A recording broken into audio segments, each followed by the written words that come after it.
Hola, les habla Pepe Vaz y les doy la bienvenida a otra edición del devocional diario Un Ratito en la Palabra. Durante los próximos 2 días estaremos tratando el tema de el valor de la resurrección. ¿Cuáles son las objeciones acerca de la resurrección? ¿Y cuáles son los hechos acerca de la resurrección? Y es que la resurrección de Jesús es un tema fundamental en la fe cristiana. Y por eso es que es objeto de ataques y críticas, aún desde la iglesia del primer siglo. Consideremos algunas de las objeciones más comunes en torno al tema de la resurrección. Hay quienes dicen que la resurrección es un mito, no es historia. Otros dicen que Jesús no murió, sino que se desvaneció en la cruz, pero luego se recuperó de sus heridas. Y hay quienes dicen que el cuerpo, mientras estaba en la tumba, fue robado mientras los soldados dormían. Vamos a tratar cada objeción individualmente. Primero, el tema de la resurrección como un mito, no historia. La realidad es que para que se desarrollen mitos, fábulas o leyendas se requieren una serie de tiempo y generaciones por el medio. Una fábula o un mito no ocurre de la noche a la mañana. La realidad es que el Nuevo Testamento se desarrolló por sus propios testigos oculares en un tiempo breve a los hechos. ¿Qué son 20 años, 30 años o aún 40 años de los hechos? Eso se queda fresco en sus memorias y de ahí lo registran por escrito. Los testigos oculares. Por ejemplo, ¿cuántos de ustedes recordarán lo que ocurrió el 22 de noviembre de 1963? Algunos de ustedes recordarán esa fecha del 22 de noviembre del 63 como el día en que John F. Kennedy fue asesinado. El tema es que muchos de ustedes se recordarán ese día porque fue un día grande en la historia de los Estados Unidos, importante y trágico, y aún se acuerdan de lo que estaban haciendo en ese momento o dónde se encontraban cuando eso aconteció. Por ejemplo, más reciente y aún en mis tiempos, ¿qué estábamos haciendo el día 11 de septiembre del 2001 cuando ocurrió el ataque a las Torres Gemelas en Nueva York o el Pentágono en Washington, D.C.? Yo recuerdo vivamente lo que yo estaba haciendo en ese momento cuando en mi trabajo me avisaron lo que estaba ocurriendo. Me recuerdo y nunca lo voy a olvidar, con los detalles, y de eso hace ya 20 años. Pues bien, esos testigos oculares de la muerte y resurrección de Jesús tuvieron esos eventos tan frescos en sus mentes que lo pudieron registrar con los detalles que lo encontramos en el Nuevo Testamento. Así que es algo que no podemos descartar como posibilidad. 30 o 40 años es un tiempo razonable y muy reciente para mantener vivos los detalles. El otro argumento es que el primer testigo del Jesús resucitado, ¿quién fue? Sí, fue una mujer. Una mujer. Al tercer día, ella fue a la tumba, encontró la tumba vacía. Y al tercer día, después de una ciudad completa haber visto una muerte tan violenta como la que describimos hace unos días, como murió Jesús crucificado. Así que ese tipo de muerte a un hombre que era inocente, que no tenía ninguna culpa, mas sin embargo fue sentenciado a muerte, en toda la ciudad había temor, había silencio, era un ambiente sombrío. Y que una mujer que en esa sociedad era de quinta categoría, en una cultura patriarcal donde el hombre era el que dictaba la pauta, decir al tercer día, resucitó, y gritarlo a todo viento, una mujer, eso es algo muy contundente, si tomamos en cuenta el riesgo que ella se estaba tomando en ser arrestada o aún matada. La segunda objeción que vamos a considerar es que Jesús no murió, sino que se desvaneció en la cruz, pero luego se recuperó de sus heridas. Vamos a tratar esto cuidadosamente, porque la muerte por crucifixión, que era una muerte típico del sistema romano, la sentencia de muerte por crucifixión era una muerte violenta, torturadora y multifacética porque consistía en asfixia, al mismo tiempo deshidratación y paro cardíaco. En nuestro último devocional describimos detalladamente cómo fue la muerte de Jesús. Así que claramente era muerto. Era imposible que ninguna persona se recuperase de tales heridas. El segundo argumento es que los soldados lo declararon muerto. ¿Cómo lo declararon muerto? Con una punzada en el costado, que dice la palabra que de su costado brotaba agua y sangre. Y eso fue la prueba de que Jesús había muerto. Así que si se hubiera recuperado de sus heridas, ¿con qué fuerza hubiera podido remover la piedra en la tumba? Si no solamente era una piedra, una roca de singular magnitud, sino que fue sellada. Así que para remover esa piedra hacía falta una fuerza de singular importancia. Debemos considerar también que los cristianos del primer siglo presentaban defensa acerca de la resurrección. Eso lo vemos en Hechos capítulo 1 versículo 3, donde dice que después de padecer la muerte se les presentó dándoles muchas pruebas convincentes de que estaba vivo. Durante 40 días se les apareció y les habló acerca del reino de Dios. Luego Pablo, quien era perseguidor de los cristianos, tras su conversión, estuvo dispuesto a padecer por la prédica de la resurrección de Jesús. Luego del concilio en Jerusalén, conspiraban para matarle. Pablo fue arrestado en Cesarea y estando en prisión testificó en varias ocasiones ante el gobernador Félix, su sucesor Poncio Festo y el rey Agripa. Leemos en Hechos capítulo 26 versículos 22 y 23.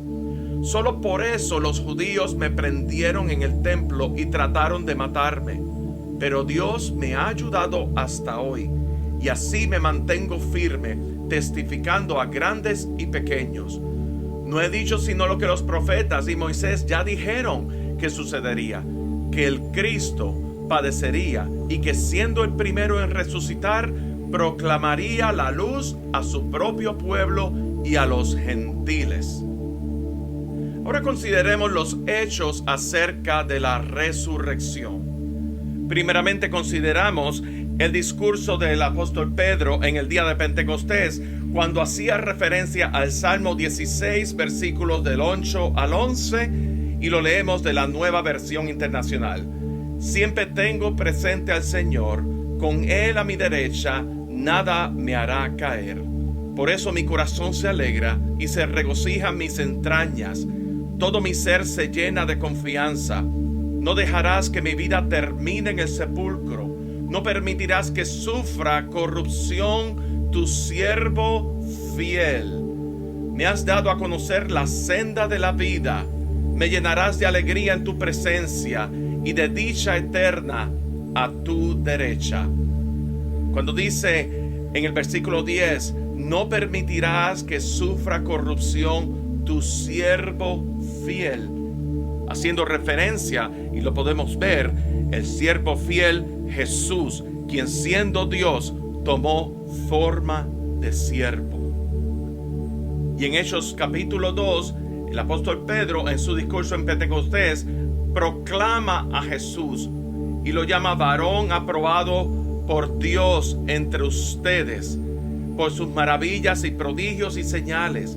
Y luego dice que ustedes le arrestaron y mataron. Y luego ahí es cuando hace la cita del Salmo 16, citando a David, ¿verdad? Y luego dice que el patriarca David murió y fue sepultado, con quien Dios hizo pacto, anunciando a Cristo. Y el mismo David profetizó la resurrección. Pero en el versículo 32, Pedro proclamando, a este Jesús resucitó Dios, de lo cual todos nosotros somos testigos. Señalando una vez más que Pedro fue testigo ocular del Cristo resucitado. De manera que en base a esto, de acuerdo a los testigos oculares y luego la resurrección que fue profetizada en el Antiguo Testamento en base al Salmo 16 que Pedro mismo citaba. Y ahora vemos que Jesús anunció su resurrección primero a los escribas y fariseos en Mateo capítulo 12 versículo 40. Porque como estuvo Jonás en el vientre del gran pez 3 días y 3 noches, así estará el Hijo del Hombre en el corazón de la tierra 3 días y 3 noches. Luego Jesús también lo anunció a sus discípulos en Mateo 16:21, Lucas 9:22 y Marcos 8:31 y 32. Desde entonces comenzó Jesús a declarar a sus discípulos que le era necesario ir a Jerusalén y padecer mucho de los ancianos, de los principales sacerdotes y de los escribas, y ser muerto y resucitar al tercer día. Y luego Jesús también lo anunció cuando dijo y habló de la traición de Judas en Lucas 9:44. Haced que os penetren bien en los oídos estas palabras, porque acontecerá que el Hijo del Hombre será entregado en mano de hombres. Así que a diferencia de otras personas que se han levantado de entre los muertos, Jesús ascendió y vive, no volvió a morir. Sus milagros eran consecuentes con sus declaraciones. El Padre y Jesús son uno. Jesús venía del Padre. De manera, y como dijimos al principio, el tema de la resurrección es un tema fundamental de la fe cristiana. Vivimos en unos tiempos donde se intenta desacreditar cualquier vestigio de creencia en la resurrección. Mañana continuaremos hablando acerca del valor de la resurrección como elemento esencial para nuestra salvación. Pero quisiéramos dejarte con un versículo en Romanos capítulo 10, versículos 9 al 10, que dice: si tú confiesas con tu boca que Jesús es el Señor y creyeres en tu corazón que Dios le levantó de los muertos, serás salvo.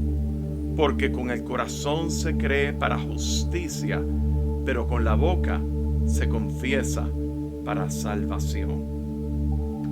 Padre, te damos tantas gracias por la revelación de tu Hijo Jesucristo en nuestras vidas para nuestra redención, para nuestra salvación y como medio reconciliador contigo. Señor, te damos gracias porque la resurrección y ascensión culmina el pacto redentor que tú llevaste a cabo, que tú estableciste desde antes de la fundación del mundo. Señor, que tú te puedas revelar en un mundo que necesita saber las inescrutables riquezas de tu gracia, de tu gloria en Cristo Jesús por medio de la salvación solamente a través de Cristo Jesús. Suficiente para salvar a toda la humanidad y eficiente en aquel que pone su fe en Cristo Jesús. Señor, que podamos proclamarte de continuo y predicar con denuedo tu palabra para gloria tuya y esperanza en este mundo tan lleno y tan necesitado de una respuesta existencial en sus vidas que solamente Cristo la tiene. Es en ese nombre que oramos. Amén. Este devocional se emite todos los días de lunes a viernes a través de las plataformas de Spotify, Apple Podcasts y YouTube. Suscríbanse a este podcast buscando a Pepe Bass Jr. y allí encontrarán recursos del devocional diario, el mensaje de la semana, música y mensajes de interés para todos. Pero muy importante, compártelo con tus amigos para que nos ayuden a crecer nuestra audiencia y a difundir el mensaje de salvación por medio de Jesucristo. También estamos en las redes sociales de Facebook, Instagram y Twitter. Muy importante, aprieten el botón de like o me gusta y compártelo con sus amigos. Que Dios te bendiga grandemente y será hasta nuestra próxima edición de Un Ratito en la Palabra. Que a la luz de tu palabra mi mente sea